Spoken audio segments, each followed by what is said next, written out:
Një ngjarje e rëndë tërnditi Lezhën pak pas mesnate.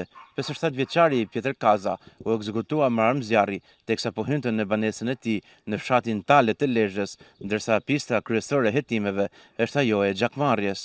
57 vjeçari u gjeti vrarë me armë zjarri në rrethana ende të paqarta pranë banesës së tij në fshatin Tale të Lezhës.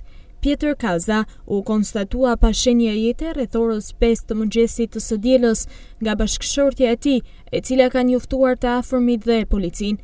Ngjarja ka ndodhur gjatë natës, në momentin kur Kaza po kthehej në banesë me automjetin e tij, pasi punonte në minierën e Spaqit, ndërsa dyshohet se është qelluar me armë zjarri me silenciator, pasi nuk është dëgjuar asnjë zhurmë.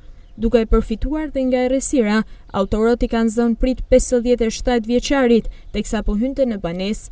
Policia, e cila mbërritej menjëherë në vendin e ngjarjes, po vijon punën për zbardhjen e kësaj ngjarjeje.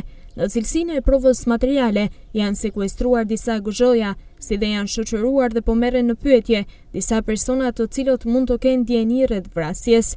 Hetimet paraprake po përqendrohen në pistën e hakmarrjes, pasi viktima është pjesë e një familjeje të përfshirë në një konflikt të përgjakshëm që daton që prej vitit 1994. Zënafilla e këtij zinxhiri vrasjesh lidhet me ekzekutimin e Ndue Kazës, ish shef i krimeve në Rrëshen, i cili u vra më 7 janar 1994 në mes të qytetit. Autorët e dyshuar, vëllezërit Dot dhe Agustin Gjini, u arratisën menjëherë pas ngjarjes. Në vitin 1997, Martin Kaza, vëllai i Ndue Kazës, vrau për hakmarrje 2 vëllezërit në Laç dhe për këtë ngjarje u dënua me 22 vite burg. Përplasja mes familjeve duket se nuk u ndal as pas kësaj.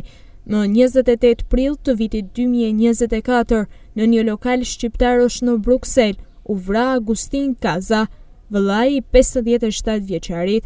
Ai u qellua për vdekje me armë zjarri në kokë dhe krahëror, ndërsa Pjetër Kaza është viktima e tretë në këtë konflikt që vijon prej më shumë se 3 dekadash.